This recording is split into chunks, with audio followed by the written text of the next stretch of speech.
Face master கிழமை யாரை பற்றி பார்க்க போகிறோம்னா அதிமுகவை பார்த்தீங்கன்னா விரைவில் ஓபிஎஸ் கைப்பற்றதுக்கான வாய்ப்பு அதிகம்ன்றாங்க. சசிகலாம் சேர்ந்து கைப்பற்றதுக்கான வாய்ப்பு இருக்குது. கட்சியை பார்த்தீங்கன்னா சசிகலா ஓபிஎஸ் மெயின்டைன் பண்ணுவாங்க. ஆட்சி பார்த்தீங்கன்னா முதல்வர் வேட்பாளராக பார்த்தீங்கன்னா வேலுமணி முன்னிறுத்த வாய்ப்பு இருக்குது.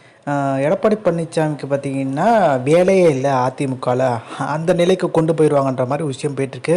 எடப்பாடி பழனிசாமி அதுக்காண்டி பார்த்தீங்கன்னா பொதுக்குழுவில் தனக்கு சாதகமான ஒரு சில முடிவுகளை எடுத்து வைக்கலாம்ன்ற மாதிரி எண்ணத்துக்கு போகிறாரு. 2026 பார்த்தீங்கன்னா முதலமைச்சர் வேட்பாளர் எடப்பாடி பழனிசாமி ஒரு மனதாக தேர்ந்தெடுக்கிறதுக்கான முயற்சியில் பார்த்தீங்கன்னா ஈடுபட போகிறாங்க.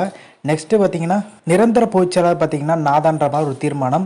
ஆனால் இதுக்கு நடுவே பார்த்தீங்கன்னா 2000 பேரை எடப்பாடி பழனிசாமி களமிறக்கிறதா சொல்லியிருக்காங்க.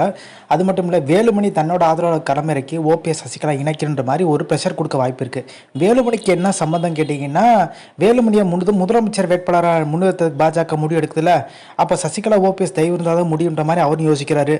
நம்மளுக்கு இது ஒரு வாய்ப்புன்ற மாதிரி அவருமே பார்த்திங்கன்னா ஃபீல் பண்ண ஆரம்பிச்சிட்டாரு. ஸோ அதனால தான் பார்த்தீங்கன்னா பாஜகவை சேர்ந்த நைனா நாகேந்திரா ரீசெண்டாக மீட் பண்ணி பேசியிருக்காரு. ஒரு மத்தியில் முக்கியமான புள்ளியும் சந்தித்து பேசினதாக சொல்கிறாங்க. ஸோ இந்த இன்ஃபர்மேஷன் முடிச்சா like share subscribe. Thanks for வாட்சிங்.